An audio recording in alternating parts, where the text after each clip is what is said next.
más cordial bienvenida a este importante coloquio titulado Voto desde la presión, dentro del marco de las jornadas Contigo en la Democracia. Permítame presentarme, soy Tauro Castellum y agradecemos a los medios de comunicación en su asistencia y saludamos a todas las personas que están siguiendo el evento en vivo a través de las redes sociales. El Instituto Estatal Electoral de Chihuahua cumple 25 años Contigo en la Democracia. En este cuarto de siglo, el órgano local, junto con la ciudadanía, ha organizado 5 elecciones de gubernatura, 9 elecciones de diputaciones, ayuntamientos y sindicaturas, 2 elecciones extraordinarias en Ciudad Juárez y Collame del Sotol, un plebiscito en el municipio de Chihuahua, una consulta pública en Aldama, Aquiles Cerdán, Chihuahua y Rosales. Todos estos procesos en paz y armonía, con pleno respeto al voto ciudadano y con la certeza del resultado de la votación. Hemos logrado que Chihuahua se apropie de la participación ciudadana y tome el control en el uso de los mecanismos contemplados en la ley. Y bueno, un distintivo de estos 25 años también ha sido la innovación tecnológica, ya que el Instituto Estatal Electoral de Chihuahua es pionero en el uso de urnas electrónicas y la implementación del voto electrónico. Vamos a dar inicio presentando a nuestro distinguido presidium. Agradecemos la presencia del consejero electoral Gerardo Macías Rodríguez. Bienvenido, muchas gracias. Nos acompaña como ponente e investigadora de la Escuela Judicial Electoral Wendy Joaquín Orozco. Bienvenida.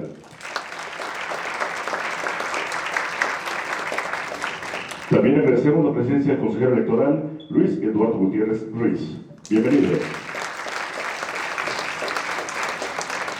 Y nos distingue con su asistencia el magistrado de la Segunda Sala Penal del Tribunal Superior de Justicia, Alejandro Legarda Carrión. Bienvenido.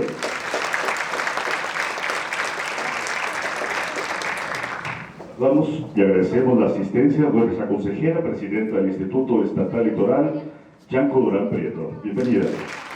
Buenos días. Agradecemos también al consejero Víctor Junior Zapateleos, que se encuentra en el público. Bienvenido.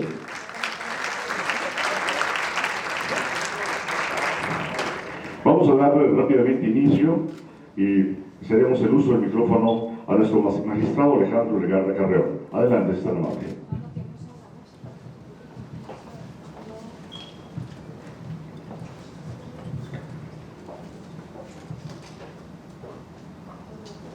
Gracias. Muy buenas tardes a todos, a todas. Bienvenidos sean a este evento, un evento que está enmarcado dentro de los 25 años que tiene el Tribunal Estatal Electoral, el Instituto Estatal Electoral del Estado de Chihuahua, conmemorando pues todo ese avance democrático que ha venido teniendo pues a través de estos años. Han sido bastantes las luchas en el ámbito democrático que han emprendido el instituto, sus miembros, sus destacados miembros. Ya lo decía aquí la persona que me antecedió, que Chihuahua ha sido pionera en algunas de las figuras jurídicas que tienen que ver con el tema electoral. El tema que va a abordar la ponente pues es un tema que desde luego que nos genera a los penalistas, por decirlo de alguna manera, nos genera mucha inquietud por el tema de las personas que están en prisión y que de alguna manera pues no han podido ejercer o están en posibilidad luego de poder ejercer este derecho a voto. Como ustedes saben, la prisión preventiva actualmente está en discusión en cuanto a si debe ser oficiosa, si no debe ser oficiosa, si hay una cuestión constitucional ahí que hay que revisar. Y pues por eso el tema que hoy aborda la ponente es trascendente, porque finalmente no podemos dejar de lado que hay miles de personas en la República Mexicana que están sujetas a prisión preventiva, que no están sentenciadas, desgraciadamente, sentenciadas, es decir, si no se ha definido si son culpables o no de la comisión de un delito. Y por lo tanto, esas personas, sus derechos están vigentes, solo están privados de la libertad, pero un cúmulo de derechos, entre ellos el derecho a votar, está vigente. ¿Cómo le hacemos o qué debe hacer el Estado mexicano para que esas personas puedan ejercer apropiadamente ese derecho a votar. Porque igual está regulado, pero materialmente, ¿cómo lo aterrizas, no? ¿Cómo le llevamos a alguien que está sujeto a prisión preventiva, que está recluido en un penal, le llevamos una urna, tiene credencial de elector, cómo renueva su credencial de elector, están vigentes sus derechos? Esa es la discusión.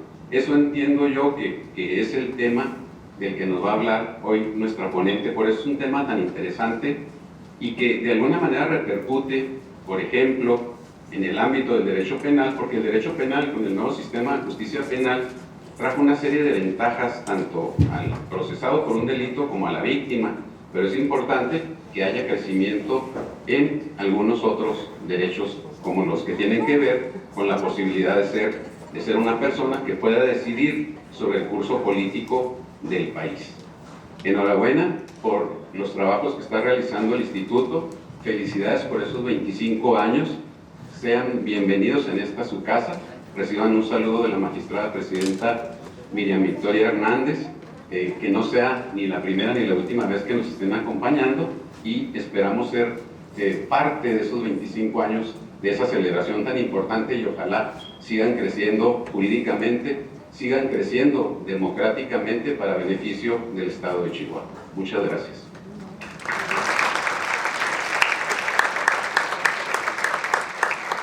Muchísimas gracias, magistrado Alejandro Legarda Carreón. Vamos a hacer el uso del micrófono al consejero electoral Gerardo Macías Rodríguez. Muchas gracias. Bueno, pues, primero que nada, saludo con gusto al magistrado Alejandro Legarda, abogado de la Segunda Sala Penal del Tribunal Superior de Justicia. Un saludo con gusto a nuestra invitada especial y conferencista de esta mañana, bueno, esta tarde, perdón, ya, a la doctora Wendy Jarquín, investigadora de la Escuela Judicial Electoral del Tribunal Electoral del Poder Judicial de la Federación. Muchas gracias y bienvenida a Chihuahua nuevamente.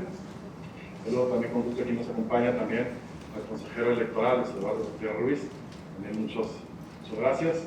Y pues en nombre del Consejo Estatal, del Instituto Estatal Electoral, de la consejera presidenta Kianco Durán, de las consejeros electorales, pues les damos la más cordial de las bienvenidas.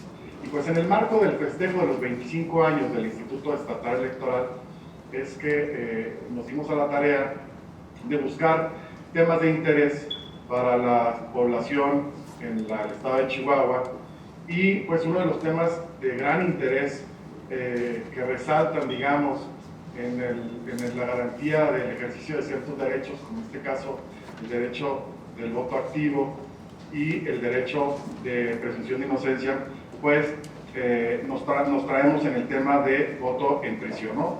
Este tema de voto en prisión pues se da derivado de la resolución de una expediente clave sub JDC 352-2018, mediante el cual dos indígenas tzotziles del estado de Chiapas reclaman el derecho al voto para la elección 2018.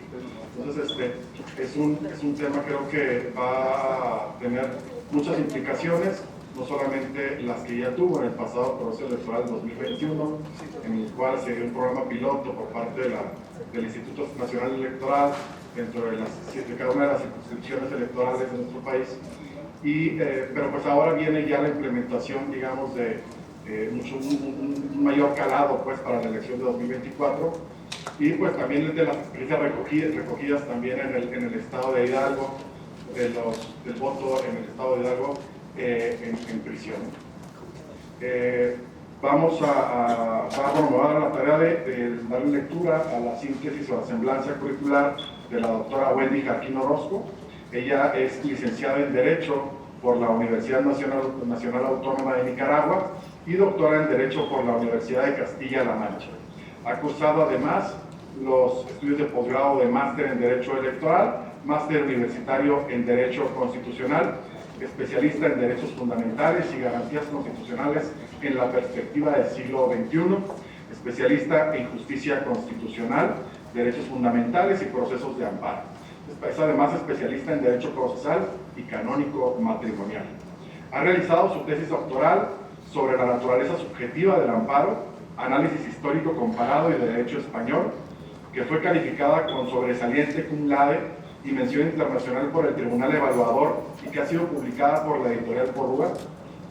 Amplió sus investigaciones en la Universidad de Wrocław, en Polonia. Además, ha sido letrada en la Sala de lo Constitucional de la Corte Suprema de Justicia de Nicaragua, profesora de Derecho Constitucional en la Universidad de Castilla-La Mancha, sede de Toledo, durante el periodo 2009 al 2018, habiendo participado en la organización de distintos congresos y seminarios en materia de Derecho Constitucional. Ha sido también secretaria académica del título de especialista en Justicia Constitucional, Interpretación y Aplicación de la Constitución, que se celebra en la Facultad de Ciencias Jurídicas y Sociales de Toledo. También ha participado en varios proyectos de investigación y ha impartido conferencias, sesiones de cursos de posgrado y títulos de especialista en varios países de Iberoamérica. Actualmente es profesora investigadora de la Escuela Judicial Electoral del Tribunal Electoral del Poder Judicial de la Federación y profesora de cátedra del Tecnológico de Monterrey, Campus Ciudad de México. Bienvenida, doctora, y en sus manos dejo aquí a vos. Muchísimas gracias, muchas gracias, consejera presidenta, consejeros, por esta invitación que me hacen para participar en esta conmemoración por el 25 aniversario del Instituto Electoral de Chihuahua. Asimismo, agradecer al magistrado Alejandro Legarda por esta presentación que ha hecho y por acompañarnos en este evento. Como ya lo han anunciado previamente, el tema que nos ocupa el día de hoy es un tema de gran sensibilidad. No solamente es un tema de importancia constitucional. Yo les voy a contar un poco cómo se dio esta sentencia de Sala Superior, a partir de la cual se da el reconocimiento del derecho del voto activo de las personas en prisión preventiva, por lo cual es un tema de relevancia constitucional electoral, pero como les decía, es también un tema, yo creo que sobre todo es un tema de sensibilidad y de honestidad con el tipo de democracia que queremos, porque pues muchas veces creemos que nuestra democracia ya está hecha. Creemos que el principio de universalidad del sufragio es algo que debemos dar por sentado, pero nos olvidamos de que aún a día de hoy, en el año 2022, siguen existiendo exclusiones que podríamos considerar, si las sometemos a un examen de razonabilidad o de proporcionalidad, exclusiones indebidas, exclusiones contrarias no solo a la Constitución, sino a tratados internacionales sobre los derechos humanos, que nos impiden realmente considerar que la democracia ya está concluida, ¿no? Ya está hecha, que ya hemos alcanzado el ideal de democracia, a menos que nos querramos conformarnos con una democracia exclusiva, ¿no? Una democracia, de exclusión, no de inclusión.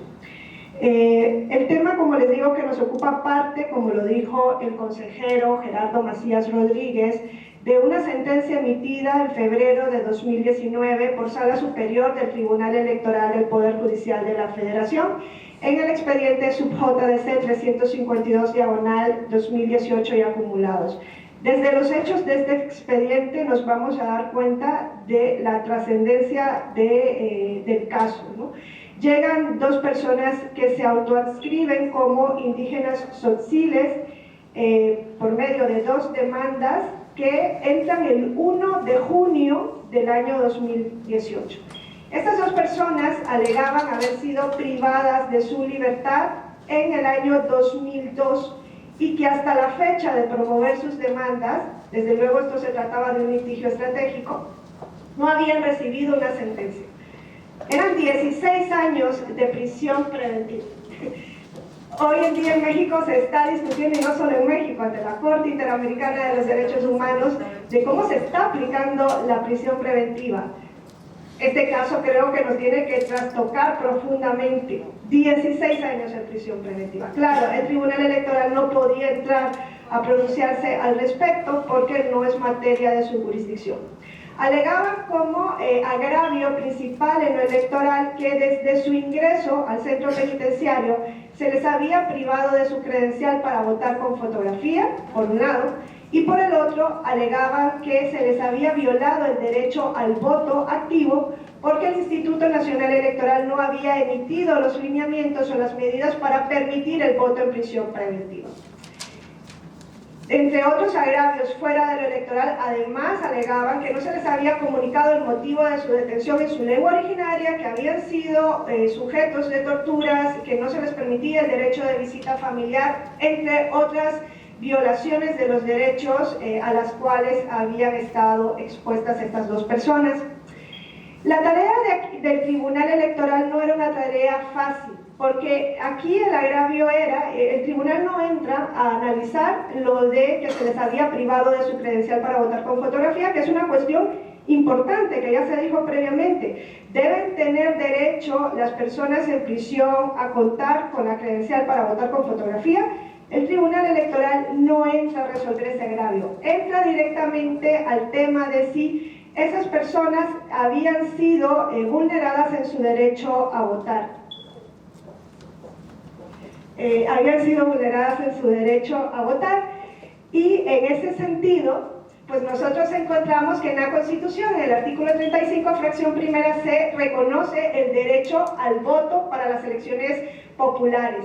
Pero luego está otro artículo, que es el 38, fracción segunda de la Constitución, que nos dice que los derechos de la ciudadanía, léase los derechos político-electorales, incluyendo el derecho al voto, se suspenden a partir de auto de formal prisión, hoy día de vinculación a proceso. El Tribunal Electoral entonces debía entrar a determinar si efectivamente estos dos demandantes eran titulares del derecho al voto activo, para ver si efectivamente luego el Instituto Nacional Electoral había sido omiso en establecer lineamientos para poder hacer efectivo ese derecho, del cual pues podrían o no ser titulares. Esta no era una tarea fácil. No era una cuestión baladí. ¿Por qué? Porque hay una restricción constitucional expresa en el artículo 38, fracción segunda de la Constitución. Entonces el tribunal aquí tenía que encontrar la vía para hacer frente a esa restricción constitucional expresa. Desde luego la vía más fácil era decir, no son titulares del derecho al voto, porque la Constitución establece una suspensión de los derechos político-electorales a partir de auto de formal prisión. Pero esa no es una decisión que pueda ser acorde con la construcción de la democracia inclusiva. Es por eso que Sala Superior pues, tuvo que encontrar una interpretación que hiciera acorde a esta restricción, o que armonizara esta restricción con principios que no solo están en la Constitución, sino también en tratados internacionales. Ya se ha dicho previamente, uno de esos principios es la presunción de inocencia. ¿Qué hizo Sala Superior entonces para poder entrar a este tema? En primer lugar, tuvo que entrar, a ver, es que ahora sí veo la presentación, perdón, antes no la veía.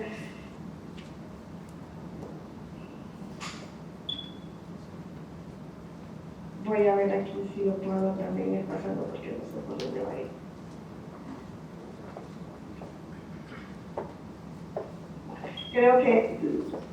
Creo que probablemente están viendo esa, no lo sé.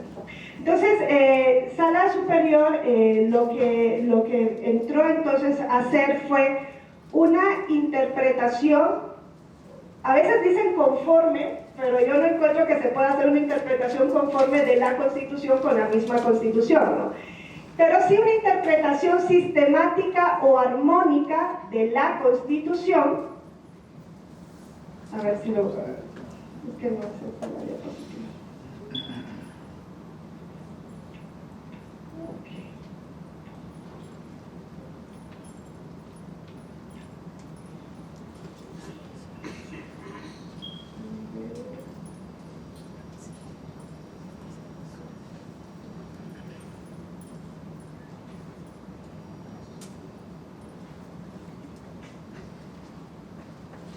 Una interpretación armónica y sistemática de la Constitución con la misma Constitución.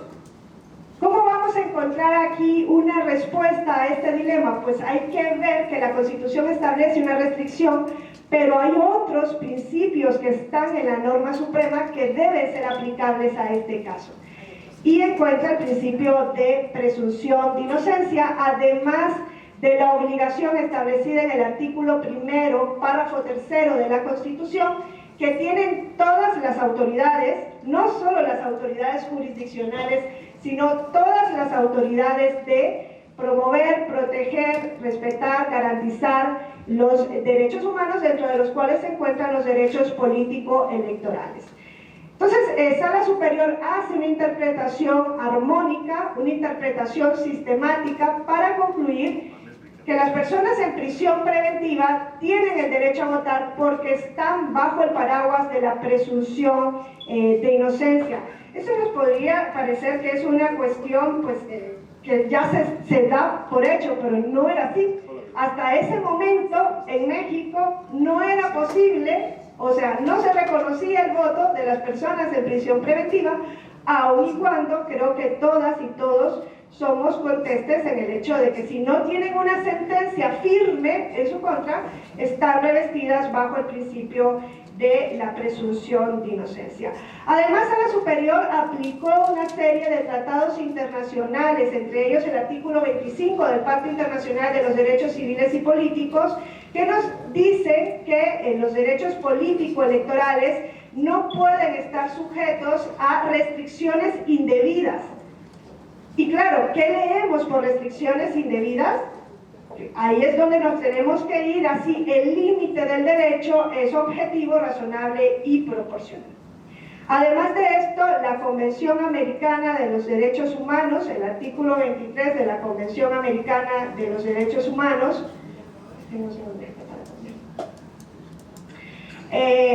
también reconoce, ¿no?, una serie de derechos político-electorales y en su párrafo segundo, si ustedes se acuerdan, establece que los derechos político-electorales pueden estar sujetos a límites, pueden haber límites de los derechos político-electorales, claro está, se limitan por razón de edad, de nacionalidad, pero la Convención nos da criterios exclusivos para hacer estos límites. Si nosotros leemos el artículo 23, párrafo segundo de la Convención, nos dice, se pueden restringir exclusivamente por razón de edad, de nacionalidad, de instrucción, nos dice también por razón de capacidad mental, y luego dice por condena por juez competente en materia penal. Si nosotros nos vamos al texto de la Convención, entonces encontramos que no cabría suspender derechos político-electorales por estar sujeto a un proceso, ya que la Convención dice exclusivamente, y en el ámbito de lo penal nos habla de sentencia firme dictada por juez competente. ¿Podría haber Sala Superior aplicado directamente el artículo 23, párrafo segundo de la Convención e inaplicado el 38, fracción segunda, para dar respuesta a la pretensión de los demandantes? Eso se pensó en algún momento por Sala Superior, hacer un control de convencionalidad de la Constitución, aplicando directamente ese párrafo del artículo 23 que nos habla que se pueden suspender derechos político-electorales exclusivamente por sentencia firme dictada por juez competente. Hombre, en un principio se pensó que sí, pero luego está la contradicción de tesis, esta de la que tanto se ha hablado en los últimos días, la 293/2011, que nos dice que cuando hay una restricción constitucional expresa, debe prevalecer la restricción frente a cualquier protección más amplia que pueda venir dada por los tratados internacionales. Entonces no se pudo hacer un control de convencionalidad, hubiese sido impactante, ¿no?, una sentencia de Sala Superior haciendo un control de convencionalidad de la Constitución, sino que se hizo esa interpretación armónica de la Constitución con la misma Constitución y con tratados internacionales para llegar a esta conclusión que ya les he adelantado previamente. No olviden que la Corte Interamericana ya se ha pronunciado previamente, quizá no respecto a la suspensión de derechos de personas en prisión, pero sí a la suspensión de los derechos político-electorales por vías que no sean las vías de competencia penal. El caso de Petro Urrego contra Colombia, el que hoy es presidente, es uno de los supuestos en los que dijo la Corte Interamericana de manera enfática: no se pueden suspender derechos político-electorales si no es por sentencia judicial firme en materia penal.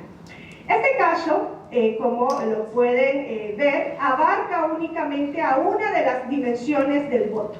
Y lo que dice es, las personas en prisión preventiva tienen el derecho a votar. No se pronuncia sobre si tienen el derecho a ser votadas. Aquí la pregunta es, ¿y tienen las personas en prisión preventiva el derecho a ser votadas? Haciendo una interpretación de la Constitución, pues yo creo que con los mismos argumentos deberíamos llegar a la conclusión de que sí.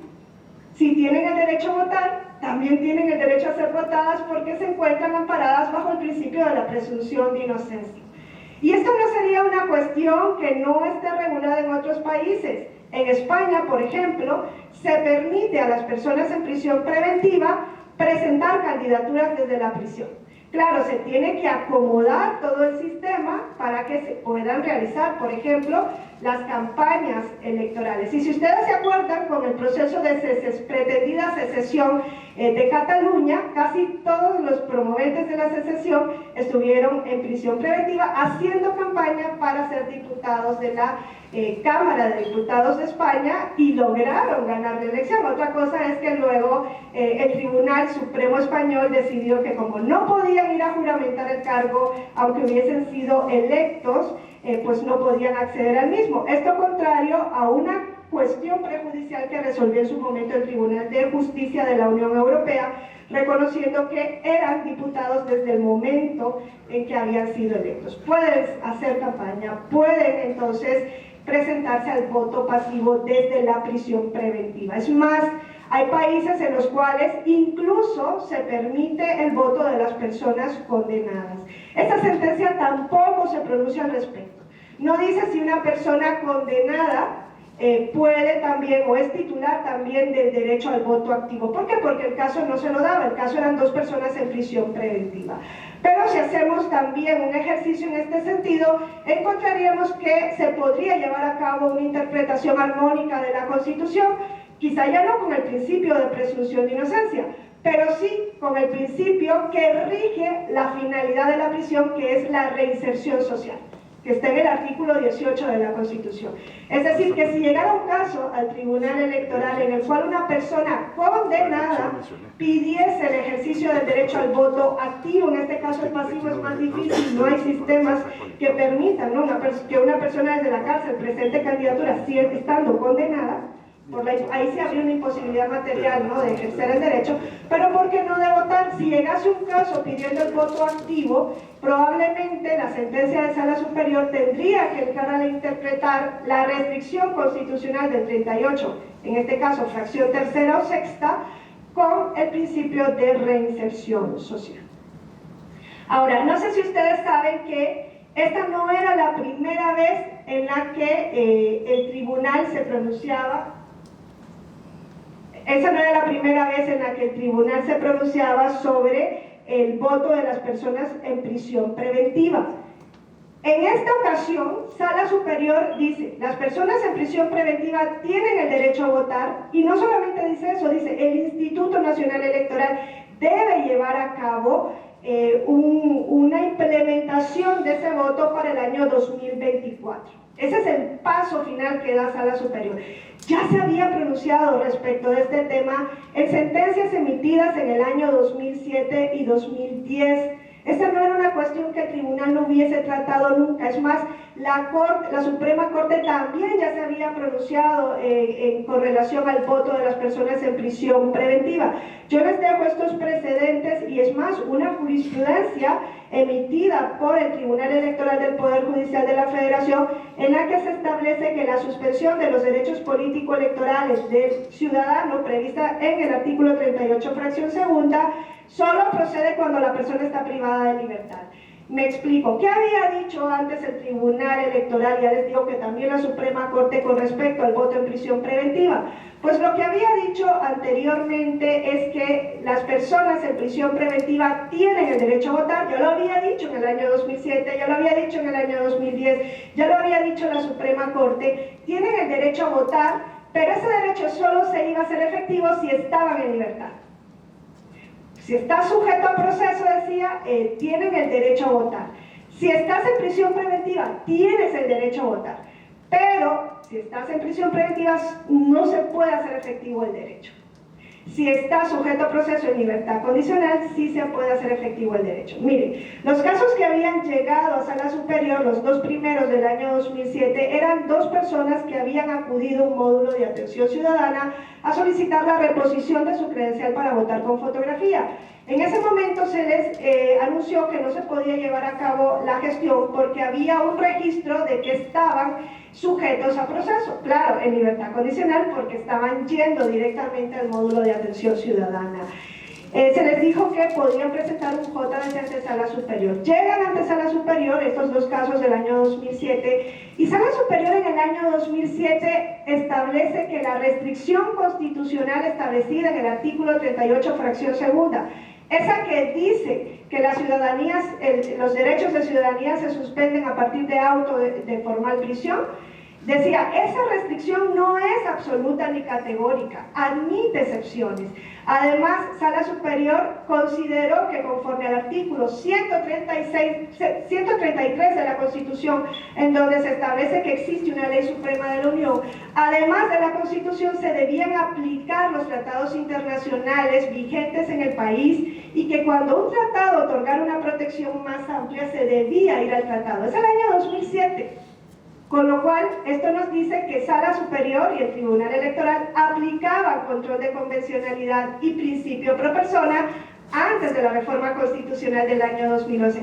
Eso responde a una cuestión coyuntural y, si no mal recuerdan, esa cuestión es que en el año 2002 la Suprema Corte le había dicho al Tribunal Electoral: tú no puedes hacer control de constitucionalidad por control concreto, solo yo a través de la acción de inconstitucionalidad. Recuerden que hasta el año 2007 es que se le reconoce al Tribunal Electoral la facultad de llevar a cabo un control constitucional en el caso concreto de leyes. Claro, en el año 2002 la Suprema Corte dijo: el tribunal está haciendo control de leyes electorales en el caso concreto y la Constitución no le permite hacer eso. Solo me permite a mí hacer control abstracto por la acción de inconstitucionalidad. Y le dice al tribunal: no puede seguir haciendo ese control. Cuando al tribunal se le dijo: no puede seguir haciendo control de constitucionalidad, el tribunal lo que empezó a hacer a partir de 2005 fue control de convencionalidad. Y estos dos casos son un ejemplo de ello.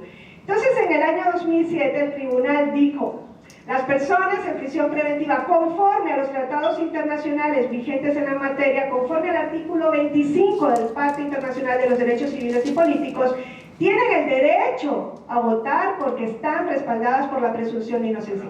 Otra cosa es que hay una imposibilidad material de llevar el derecho a la prisión preventiva.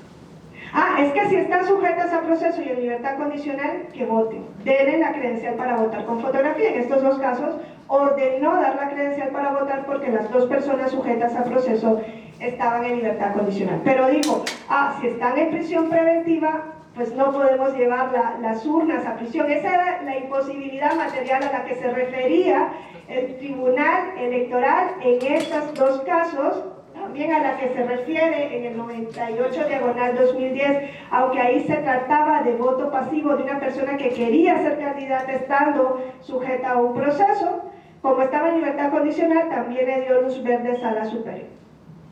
Entonces, el precedente era eso: si están en prisión no podemos llevar las urnas. No es imposible llevar las urnas a prisión. Es más, se puede llevar el voto físico a la prisión. Claro, eso amerita un trabajo logístico, personal, material, encomiable. Costa Rica desde el año 1998 lleva el voto a la prisión, lleva las urnas a la prisión. Colombia también lleva las urnas a prisión preventiva. No era imposible hacerlo. Ahora bien, ya les adelanto que lo que hace el INE a partir de esta prueba piloto derivada de esta sentencia del año 2019 es hacer el voto postal, llevar el voto a distancia y voto anticipado. Entonces, estos referentes son interesantes para darnos cuenta de dónde venimos, ¿no?, antes de emitir esta decisión. Ahora bien, ¿cuáles son los efectos, ya regresando al sub-JDC 352/2018 y acumulados? ¿Cuáles son los efectos de esta sentencia y qué impacto van a tener en el funcionamiento del Instituto Nacional Electoral y de la democracia en México? Entonces, los efectos de esta sentencia es que se ordena, entre otras cuestiones, al Instituto Nacional Electoral a llevar a cabo el voto en prisión preventiva a partir del proceso electoral presidencial. Eso es lo que está obligado el INE, proceso electoral federal de 2024, al proceso presidencial. Ya si lo quiere llevar a otros procesos, esa va a ser decisión del Instituto Nacional Electoral. Además, le dice el Instituto Nacional Electoral, esto no es una cuestión fácil de implementar, así que vas a llevar a cabo una primera prueba piloto en donde vas a tomar en cuenta las 5 circunscripciones plurinominales a centros penitenciarios femeniles, varoniles e interculturales para esa prueba piloto. No le dicen qué momento. El INE lo lleva a cabo, como ya se dijo, en el proceso electoral federal 2020-21. Luego se estableció también que el INE tenía libertad de atribuciones para determinar la vía a través de la cual iba a llevar el voto a prisión.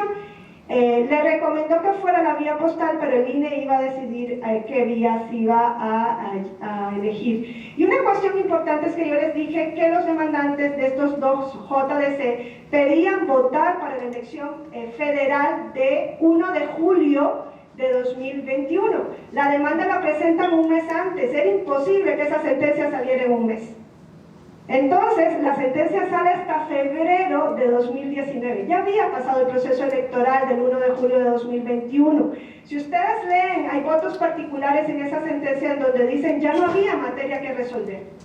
Ya la cuestión, ya era una cosa que ya había sido llevada a cabo, ya la elección se había producido. No obstante, los y las magistradas en la mayoría de esta sentencia deciden que es una cuestión trascendental para la democracia mexicana pronunciarse sobre esta cuestión. Y en un ejercicio bastante anómalo o atípico del control de constitucionalidad del Tribunal Electoral en el caso concreto, porque recuerden que el Tribunal solo puede hacer control para el caso concreto, como pasa en materia de amparo, decide dar efectos generales a esta sentencia. Si nosotros nos fijamos, los efectos de esta sentencia son generales. Dice, todas las personas en prisión preventiva, no solo las 2 personas demandantes, van a poder votar en el proceso 2023-2024. No dice solamente vamos a abrir el voto para estas 2 personas. Bueno, esperemos que no estén en prisión preventiva, ¿no?, para el proceso electoral 2023-2024. Ahora, el Instituto Nacional Electoral llevó a cabo ya esta prueba piloto, como ya se dijo, en el proceso 2020-2021, que nos ha arrojado bastantes cuestiones importantes, ¿no?, de poner sobre la mesa. Entre estas cuestiones, algo que se discutía muchísimo era cómo se iba a integrar la lista nominal de electores en prisión preventiva. Es que no había un censo de las personas en prisión preventiva en México, no se sabía cuál iba a ser el universo de los y las votantes en prisión preventiva. Es una barbaridad, estaban completamente invisibilizadas esas personas. Entonces, lo primero que tuvo que entrar a hacer el Instituto Nacional Electoral, en coordinación con otras autoridades, entre ellas la Secretaría de Seguridad y Participación Ciudadana, fue establecer un listado nominal de electores. Hubo un proceso de criba, ¿no?, dentro de un primer listado que le presenta la Secretaría de Seguridad y Participación Ciudadana, con alrededor de 2.970 personas en prisión preventiva en 5 centros penitenciarios federales. Esa es otra cuestión también importante de destacar. El Instituto Nacional Electoral decidió llevar a cabo esta primera prueba piloto en 5 ceferezos. ¿Por qué? Porque se consideró que por razones de seguridad y para cumplir con el criterio de que tuviesen un muestreo de las 5 circunscripciones y que también hubiese un muestreo de centros penitenciarios varoniles, femeniles y centros interculturales, pues se debían elegir a estos 5 centros federales, ¿no? A ver si lo puedo presentar aquí. No sé si... Los centros que se eligieron fueron Sonora, Guanajuato, Chiapas, que fue el intercultural, Morelos, que fue el femenil, y Michoacán. Y la población penitenciaria, conforme a la Secretaría de Seguridad y Participación Ciudadana, y eran de 2.970 personas en prisión preventiva. Luego de un proceso de criba quedaron en 950 personas en prisión preventiva que solicitaron su inscripción individual en la lista nominal de electores. Se les envió una invitación conforme al primer listado que tuvo la Dirección Ejecutiva del Registro Federal de Electores. De ese listado que le pasa a la Secretaría de Seguridad, le presentan un listado de 2.970 personas ven el listado, envían invitaciones y esperan, además envían la solicitud de inscripción individual a la lista nominal de electores y esperan luego a ver cuántas recibían. Recibieron una serie de solicitudes y al final deciden que son procedentes 950 solicitudes de esos 5 ceferesos de inscripción en la lista nominal de electores. Ese registro en la lista nominal de electores debía corresponder únicamente a personas en prisión preventiva, pero pensemos, es que esta es una población dinámica, no podemos tener un censo permanente de personas en prisión preventiva. Es que puede cambiar la condición de la persona, puede salir en libertad, puede ser que esté condenada y entonces ya no tendría el derecho a votar porque la sentencia no se pronuncia al respecto, o puede ser que ya la persona desista de participar, ¿no?, en el proceso electoral. Es por eso que fue importante este sistema de verificación registral que llevó a cabo el Instituto Nacional Electoral. Entonces, la conformación del listado fue trascendente. Les anuncio también que en esa conformación de este listado se presentaron, en cuanto a las solicitudes fueron declaradas improcedentes, algunos JDC que fueron resueltos por sala superior y solo uno de los presentados, se presentaron 166 y solo uno de ellos fue declarado procedente. Al final, entonces, la lista nominal de electores en prisión preventiva para ese proceso quedó en 950 personas y se nos dice que había más varones que mujeres. ¿Por qué? Porque solo había un ceferezo femenino. Entonces era lógico que hubiesen más varones que mujeres y que habían 17 personas que se autoadscribían como indígenas y que no conocían la lengua española. Por tanto, también se tuvo que tomar en cuenta que las solicitudes de inscripción individual pudiesen ser traducidas a la lengua originaria de estas personas. Se llevó a cabo una estrategia de difusión para el voto en prisión preventiva, pero no fue una estrategia de difusión que podamos considerar pues como óptima, ¿no? Porque en su momento también se determinó, a ver si puedo pasar se determinó en su momento que las condiciones de los centros penitenciarios quizá no iban a dar la oportunidad, ¿no?, de tener una promoción del voto como sí se puede tener fuera. Solamente pues se colocaron carteles dentro de los ceferezos para anunciarle a las personas en prisión preventiva que pues iban a poder votar en este proceso electoral y dónde iba a contabilizar, entre otras cosas, el voto. Muchas veces a mí me decían en algunas sesiones de la Escuela Judicial Electoral, es que si se permite el voto en prisión preventiva, esto va a ocasionar que pues puedan decidir desde la prisión quién va a ser, por ejemplo, el presidente municipal del municipio donde esté el centro penitenciario.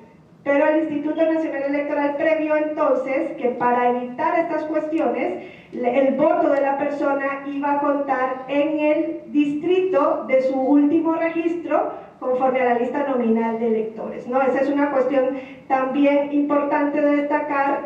No se hizo un proceso de credencialización ni se hizo un proceso de empadronamiento en ese sentido de crear nuevos distritos dentro de las prisiones, sino que su voto iba a ir al distrito donde tuviese su domicilio conforme al último registro en la lista nominal de electores.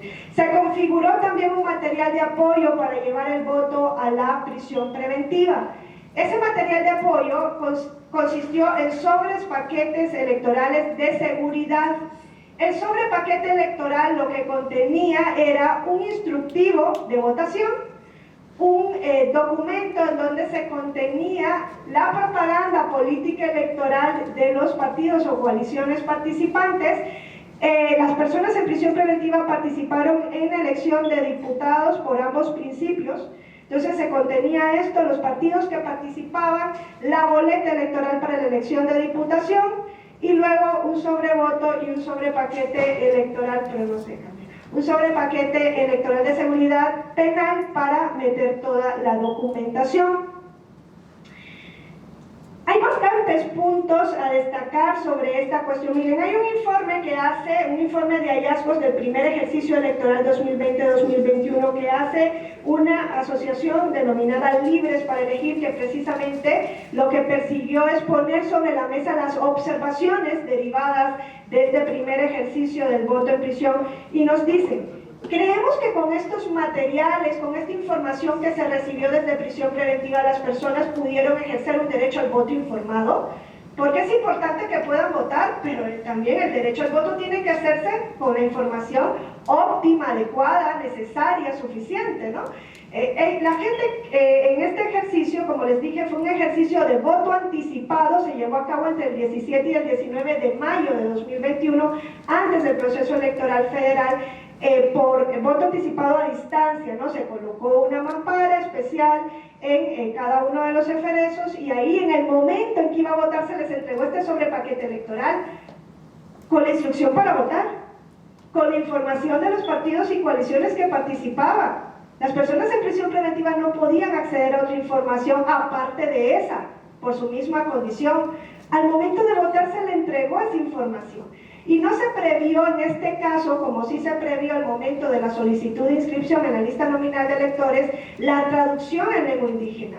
Ni se previó el hecho de que algunas de las personas que iban a votar no sabían leer ni escribir, o probablemente algunas de las personas que iban a votar no iban a entender en ese momento lo que se les presentaba ahí, o si tenían discapacidad visual. Hay que pensar en todas las cuestiones, ¿no? Tampoco se previó ese tipo de inclusión que sí se tiene que prever para otros procesos electorales que querramos llevar a la prisión. No es llevar el voto por llevar el voto, ¿no? También este es un primer ejercicio y entonces para eso se lleva a cabo, para encontrar áreas de oportunidad a fin que en 2024 ya tengamos un panorama más amplio. Entonces, lo que se dijo es, hay que llevar otro tipo de propaganda política electoral a la prisión. Ya lo decía el consejero en Hidalgo, reforman su código electoral para el proceso local a fin de permitir el voto en prisión preventiva, y en Hidalgo sí hicieron spots publicitarios, hicieron otra cuestión, debates entre las y los candidatos que se difundió por la plataforma del Instituto Electoral Local de Hidalgo para que las personas en prisión preventiva pudieran acceder a esa información política electoral. Entonces, eso también es importante destacarlo, ¿no? Se hizo una campaña de difusión, se llevó a cabo la jornada electoral de prisión y luego se instalaron las mesas de escrutinio y cómputo de las personas en prisión preventiva. Los sobres se llevaron a la Junta Local Ejecutiva y de ahí luego fueron enviadas a cada una de las, bueno, los sobres se llevaron hacia las juntas locales y luego fueron enviadas, ¿no?, a las mesas de escrutinio y cómputo el día de la votación federal. Hay cuestiones también a destacar aquí, no quiero destacar solo lo que no se hizo, ¿no?, pero pues son las áreas de oportunidad que el mismo informe integral de evaluación del Instituto Nacional Electoral pone sobre la mesa. Tiene que haber observadores electorales al momento de la votación, tiene que haber representantes de los partidos políticos que puedan entrar a los centros penitenciarios, tiene que haber observadores electorales al momento del escrutinio y cómputo, representantes de los partidos políticos en esos momentos. Aquí se encontró que en algunos centros, en algunas mesas de escrutinio y cómputo, no hubo observación electoral.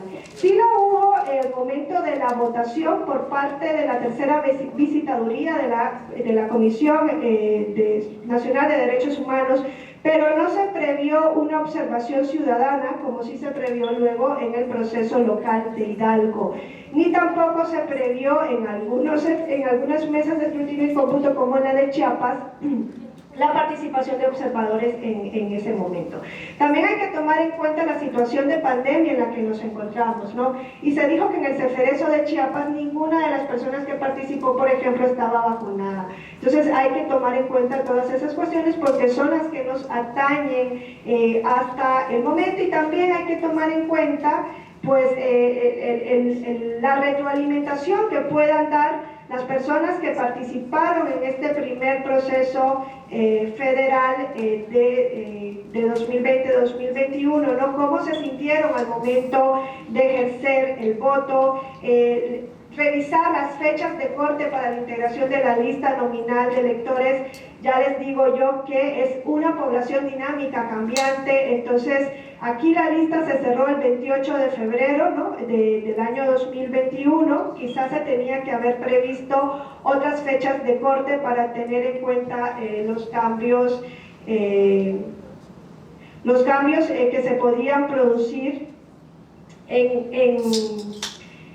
en la población penitenciaria. Otra cuestión, votó un 94.5% de la población que estaba en la lista nominal de electores. Esto nos dice que las personas en prisión preventiva quieren votar. 94.5%. Y estaba viendo los datos que las personas que no votaron eran porque cambiaron de estado, una porque falleció y 11 porque desistieron. Habría que ver por qué desistieron también esas 11 personas para ejercer el voto en prisión preventiva, ¿no? Y hay que seguir trabajando sobre el impacto de la comunicación, del voto informado y de la presencia de observadores al momento del voto. Quiero cerrar esta participación diciéndoles, bueno, antes de escuchar, ¿no?, lo que ustedes puedan comentar al respecto, que esta es una medida que se implementa a partir de una decisión jurisdiccional. Es una sentencia de sala superior la que da marcha al voto en prisión preventiva. ¿Es lo óptimo que sea el tribunal electoral el que dé marcha al reconocimiento del voto en prisión? Quizá no. Lo óptimo es que el legislador es el que haga esta labor, es a quien le compete primariamente, ¿no?, esta función. Es más, en la sentencia se da vista al Congreso Federal y a los congresos estatales y se les hace de su conocimiento que ya se reconoció el derecho al voto en prisión preventiva. Y esto no lo tenía que haber hecho el tribunal, esto lo tenía que haber hecho el legislador. Claro, ante la impasibilidad del legislador, es que aquí la omisión no era del INE, la omisión era del legislador. Yo creo que ahí le faltó el énfasis a sala superior de decir quien fue omiso en regular esta cuestión es el legislador, el que está obligado a hacerlo. Cuando no lo hace el legislador, ¿qué le queda al resto de autoridades cuando la Constitución dice que tienen que promover, proteger, garantizar y respetar? Hacer algo. Es más, es que el Tribunal Electoral es un tribunal constitucional en la materia, no tiene una función cualquiera en el ámbito jurisdiccional. Y ante esa omisión, pues es que el tribunal entra a analizar, ¿no?, que efectivamente hay un mandato constitucional, un mandato derivado de tratados internacionales y que ese mandato debe estar por encima de la restricción constitucional del 38 fracción segunda. Si ustedes se dan cuenta, el 38 fracción segunda ya entonces no existe en México. A partir de esta sentencia, ese precepto de la Constitución prácticamente desaparece, ¿no? Y esto podría ser considerado por un lado como activismo judicial y por el otro podría ser considerado como la práctica de un tribunal que va más allá de la literalidad de la norma, cuando la literalidad de la norma no es suficiente para hacer eficaz a los derechos humanos. Yo lo voy a dejar hasta aquí, les pido disculpas, pero es que no puedo ver yo lo que se está presentando en las pantallas y lo tenía que ver por acá, pero pues me gustaría escuchar a ver si tienen, ¿no?, alguna pregunta o comentario al respecto. Como les digo, es una cuestión que está en construcción. El derecho comparado nos puede servir de parámetro, ¿no?, para saber lo que se ha hecho en estos países, qué ha funcionado, qué no. A mí sí me complace mucho ese 95% de participación. En España, por ejemplo, el voto también es postal, pero hay un 95% de abstención, no de participación. Entonces llama la atención que en México sea un 95% de participación. Muchas gracias.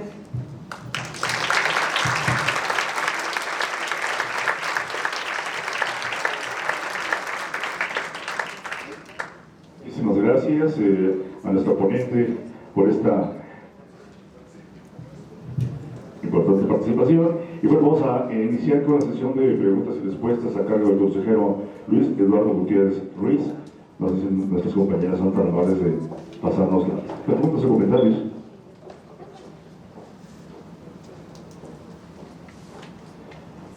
La primera pregunta, déjenme se lo vamos a hacer el filtro porque tenemos aquí dos comentarios más y se lo pasamos al consejero.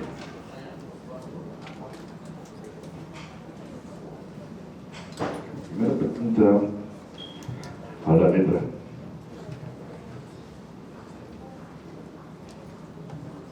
Gracias.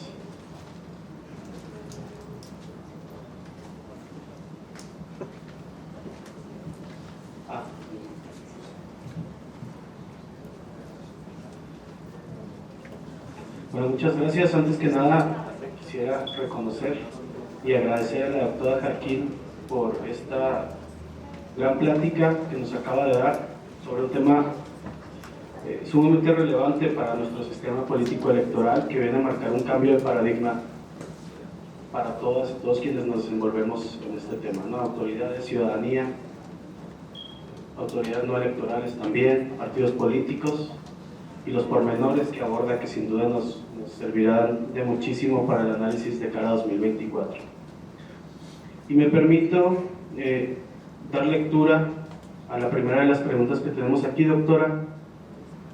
¿Cuál es el arco de oportunidad para los OPLES respecto al voto en prisión? Y la segunda es, ¿cómo cree que se puede fortalecer el tema? Bueno, yo creo que aquí es importante que revisen lo que se hizo en Hidalgo, como ya lo había dicho el consejero, ahí ya se llevó a cabo la implementación. No sé cómo está la cuestión en Chihuahua, no sé, por ejemplo, me voy a enmarcar aquí, ¿no? Lo primero que se tiene que hacer es un cambio legal. No esperar a ir al ámbito jurisdiccional. Así se hizo en Hidalgo, se reformó el Código Electoral, el artículo 5 del Código Electoral, permitiendo el voto de las y los ciudadanos en prisión preventiva. Ese es el primer paso que se debe dar, y a partir de ahí es que las autoridades administrativas electorales, en coordinación con el Instituto Nacional Electoral, pueden entrar a implementar el voto en prisión preventiva.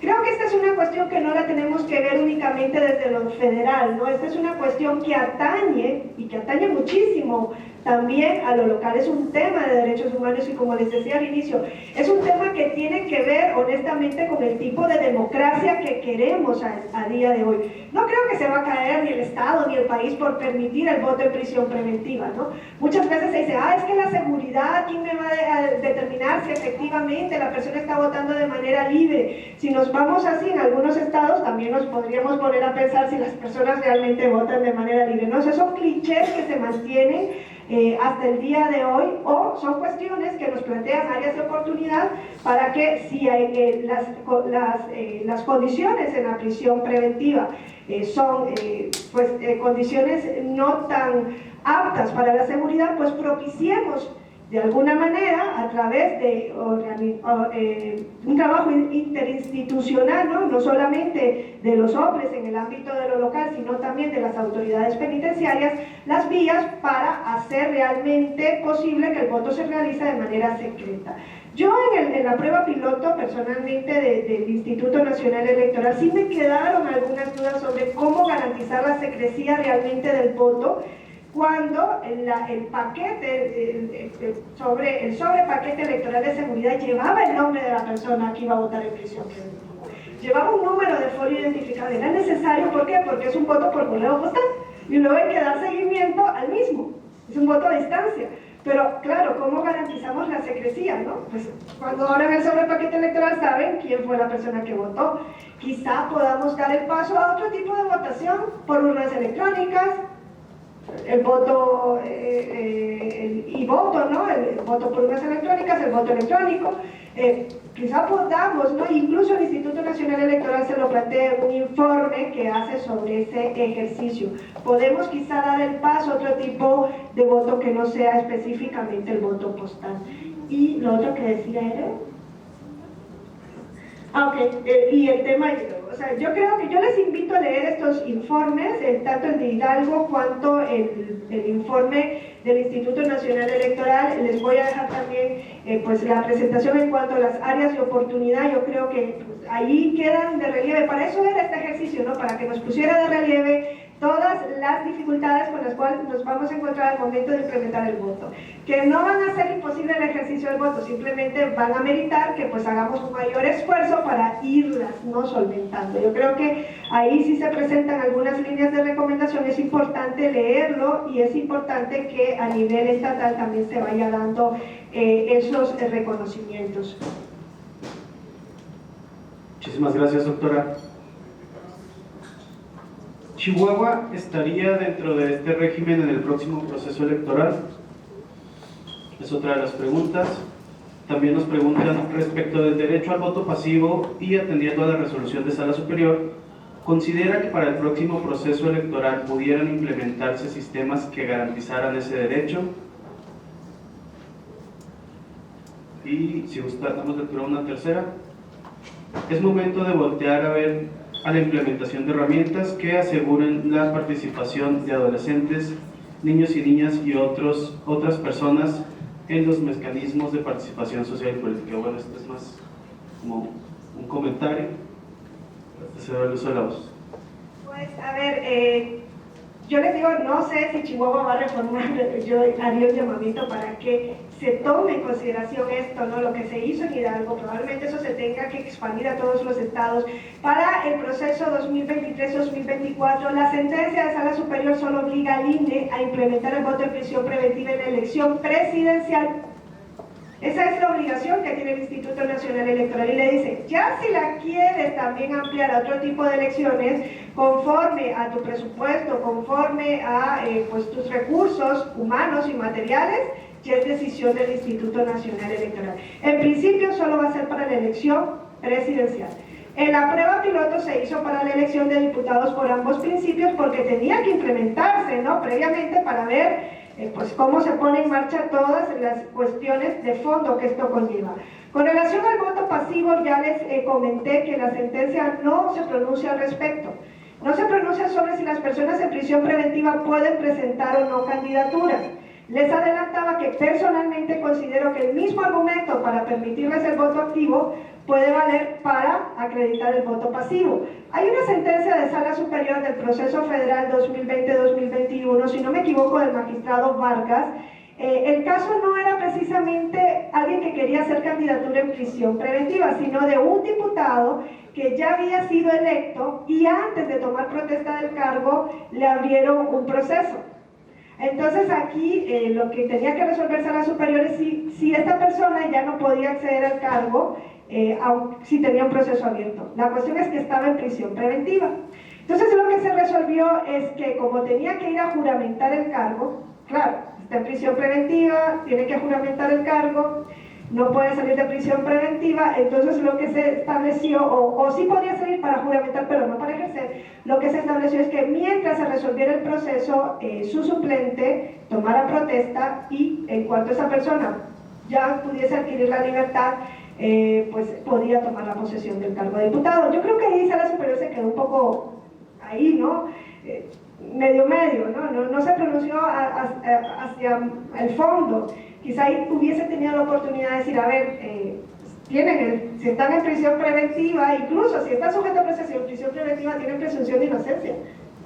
Deberían poder, ¿no? Y acceder al cargo y que ejerciera su suplente en tanto en cuanto salga de prisión, ¿no? Creo que podría haber sido ahí, pero solamente se dijo, no pierde el derecho de acceso. Y lo del último comentario de si se tiene que fomentar el voto, miren, yo les invito a leer la línea jurisprudencial inclusiva que ha venido dictando el Tribunal Electoral. Es más, hago un anuncio parroquial, hay un diplomado específico al respecto de personas menores, de personas adultas mayores, de personas indígenas, de personas en situación de calle que no las vemos, también tienen derecho a la credencial para votar con fotografía. Es que no pueden acceder porque si no tenían un comprobante de domicilio no le daban la credencial. O sea, fíjense cómo tenemos las regulaciones, ¿no? De identidad de género, de personas migrantes, mexicanas y mexicanos en el extranjero. Todo esto se tiene que regular. ¿Por qué? Porque nuestra democracia, si no, está incompleta, ¿no? Y con lo de la credencial para votar con fotografía también les quiero comentar, hay que tomar en cuenta esta cuestión. El INE nos dice, hay que tomar en cuenta la credencialización de las personas en prisión preventiva. La credencial para votar con fotografía no solamente es el documento para votar, es el documento de identificación oficial en México.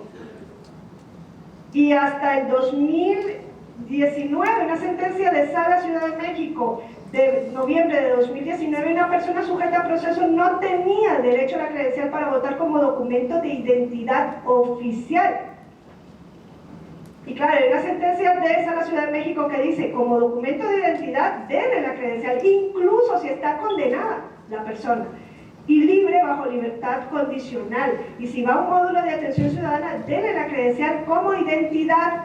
No le den de alta en la lista nominal de electores, pero sí como documento de identidad. Y una persona en prisión preventiva, aún más, y ahora ya está rehabilitada en sus derechos político-electorales a partir de esta sentencia de Sala Superior, ¿cómo no va a contar con la credencial para votar como documento de identidad? O sea, es que también eso lo hemos soslayado muchísimo tiempo en México. Aquí no hay una cédula de identidad ciudadana.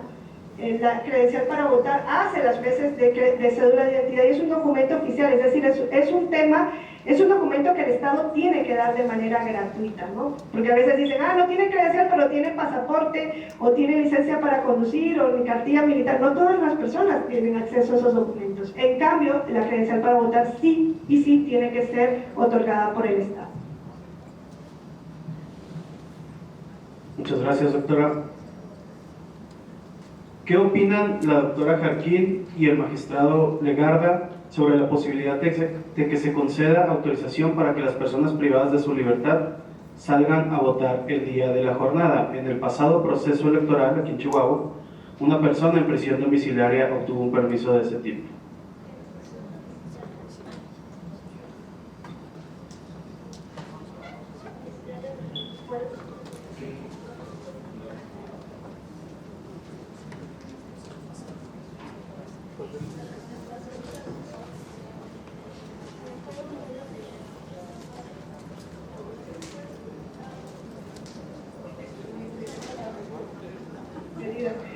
Sí, yo lo que veo la dificultad es que una persona en prisión preventiva pueda salir a votar. En Costa Rica alguna vez se pensó esto, ¿no? Si podían salir a votar, y claro, ahí se dijo si hay una imposibilidad material. Una persona bajo arresto domiciliario, a ver, yo no soy penalista, me confieso, tampoco soy mexicana, no soy penalista, no sé, a mí el sentido común me dice que si es en arresto domiciliario, y por lo que he podido también ver en algunos casos, pueden salir del domicilio, ¿no? Y moverse por su estado, en algunas veces por el municipio, por el estado.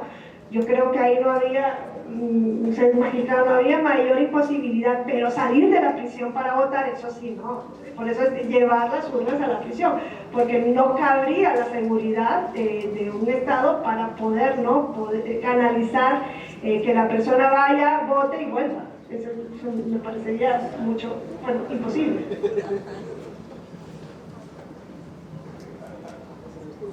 Bueno, en relación a esta pregunta, a mí me parecería formidable, claro, es complicadísimo, ¿no? Pero sería formidable que las personas que están privadas de su libertad pudieran ejercer este derecho, ¿no? Tengo bien claro que una persona privada de su libertad, pues es más vulnerable a los que estamos en libertad, ¿no? Una mujer indígena, una mujer embarazada, privada de su libertad, privada de convivir con sus hijos, por ejemplo, y a lo mejor también privada de la posibilidad de decidir políticamente el futuro del estado donde está viviendo, del municipio donde está viviendo. Qué buen ejercicio sería que para la elección de presidente de la República, la del 24, las instituciones democráticas encargadas de esta función, los partidos políticos, el poder legislativo, la ciudadanía en general, nos comprometiéramos para llevar a cabo este ejercicio, que sería formidable porque finalmente reflejaría que el Estado mexicano es democrático de verdad. No es nomás decir somos democráticos y que en lo material realmente no se vean. Yo creo que los partidos políticos, si yo fuera dirigente de un partido político, pondría especial atención en esto, ¿no? Creo que el último dato de prisión preventiva, de personas que están sujetas a prisión preventiva, casi alcanza las 100,000 personas. Fíjense, se podría decidir a lo mejor una votación nomás por este aspecto, viéndolo así,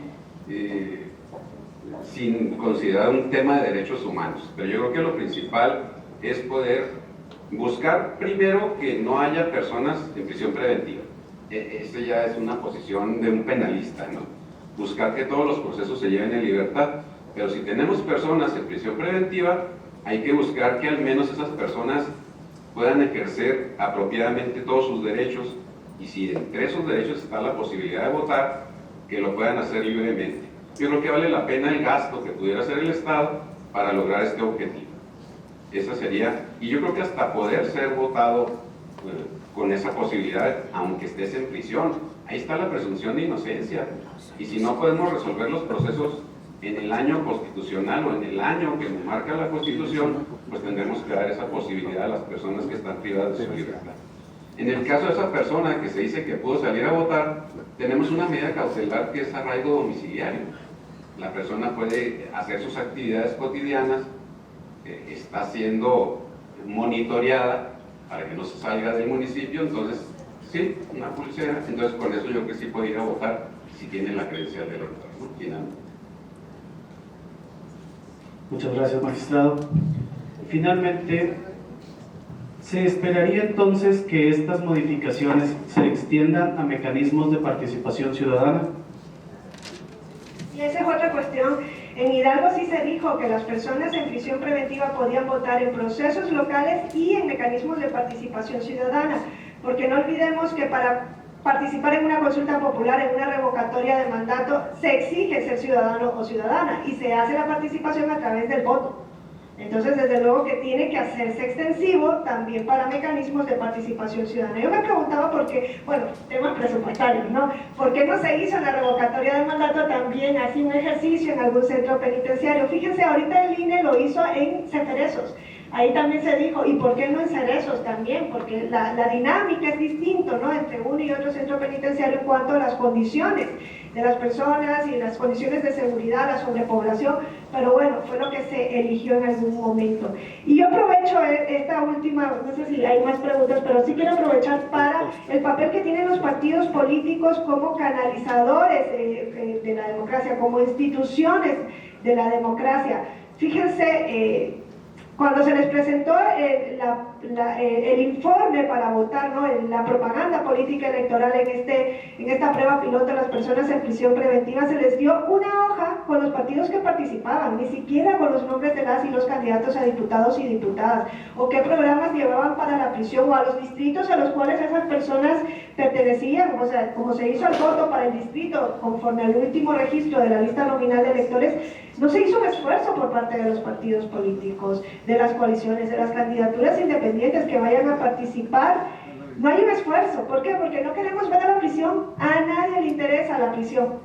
No nos interesa la prisión. Y es una realidad. Pero pretendemos que las personas en prisión salgan reinsertados, salgan resocializados, ¿no? Y de esas, ¿cómo es que dice? De aquellas tierras, estos lodos, o algo así, no hay una frase. ¿Por qué? Porque no queremos ver, quizá los partidos políticos, en el momento en el que se den cuenta que tienen votantes en la prisión, sí les interesa llevar políticas públicas para este grupo vulnerable. En Estados Unidos, algunos estados tienen abierto el voto principalmente bajo la propuesta del partido de izquierda. ¿Por qué? Porque se dieron cuenta que en la cárcel votan por la izquierda. Y como les convenía el voto en la prisión, entonces comenzaron a hacer propuestas o comenzaron a llevar a cabo reformas legislativas para permitirlo. También hay que hacer el llamado a los partidos políticos. Esta es una cuestión de legisladores, es una cuestión de los partidos políticos, es una cuestión de las autoridades electorales y también es una cuestión de la ciudadanía. ¿Por qué? Porque también nosotros y nosotras tenemos que ser responsables, ¿no?, en esa construcción de la democracia. Yo creo que este es un tema que da para mucho. Espero que esto sea como un detonante para que se comience, ¿no?, estas sesiones, estos eventos son detonantes para que se comiencen a poner sobre la palestra pública la necesidad de que se den los pasos para ir avanzando en la democracia. Ojalá que en Chihuahua pronto también lo puedan hacer. Muchas gracias, doctora. Bien, pues ya para finalizar, quisiera hacer entrega del reconocimiento a nuestra ponente de esta tarde. Este reconocimiento dice así: en el marco de su 25 aniversario, el Instituto Estatal Electoral de Chihuahua otorga el presente reconocimiento a Wendy Jarquín Orozco, investigadora de la Escuela Judicial Electoral, por su excelente ponencia en la conferencia Voto desde la prisión. Firma la consejera presidenta Yanko Durán Prieto al 13 de septiembre del 2022. Muchas felicidades y muchas gracias.